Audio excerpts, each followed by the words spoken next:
Al-Havana, c'est la garde des enfants. Ça également, c'est un sujet qui n'est pas connu de tous. C'est un sujet qui est très important, d'actualité. Suite à un divorce, comme vous le savez, beaucoup d'injustices sont commises. Beaucoup d'injustices sont commises par nos frères et par nos sœurs. Par contre, là, l'injustice, parfois, elle vient du côté de la femme, beaucoup plus que de l'homme. Et nous allons voir que la garde des enfants, il y a des règles légiférées. Et nous, on doit marcher avec les règles de l'islam. À qui revient la garde des enfants suite à un divorce? Lorsque la femme ou l'homme divorce de la femme, alors al-Havana, elle est pour la femme.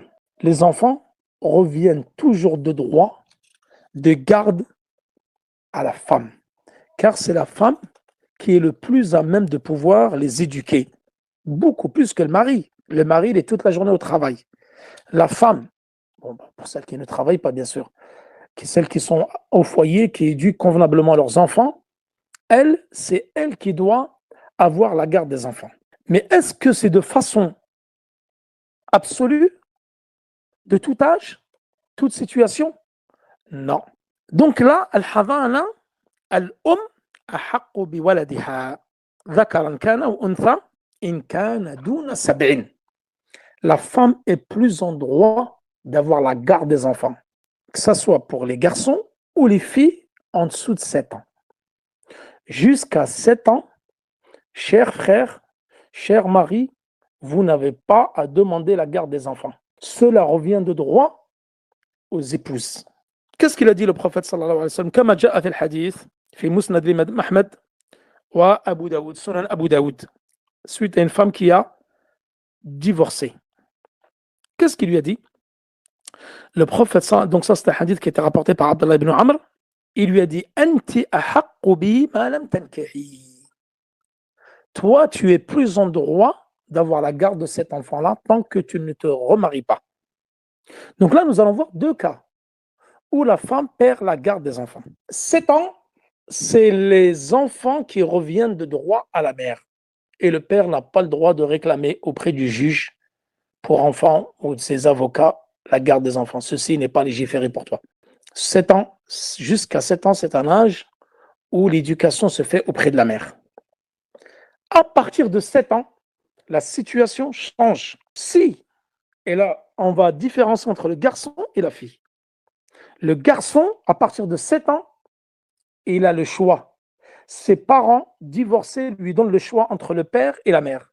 Les hadiths Abi Huraira, radiyallahu anhu, أن امرأة جاءت إلى رسول الله صلى الله عليه وسلم فقالت يا رسول الله إن زوجي يريد أن يذهب بابني. Elle est venue se plaindre auprès du prophète sallallahu alayhi wa sallam. Il a dit mon mari veut partir avec mon fils. Et mon fils m'aide à puiser l'eau du puits.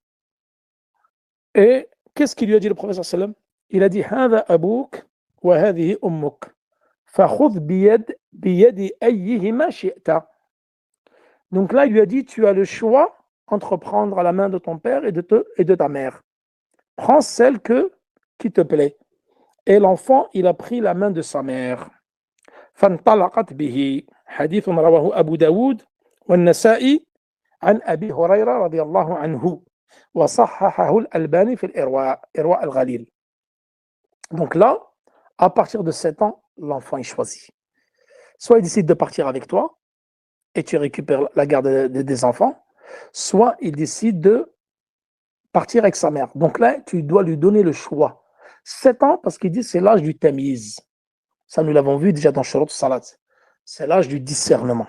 Et par rapport à la fille, ils disent la fille, là, elle choisit celui qui est le plus à même de pouvoir assurer sa protection, son éducation, etc.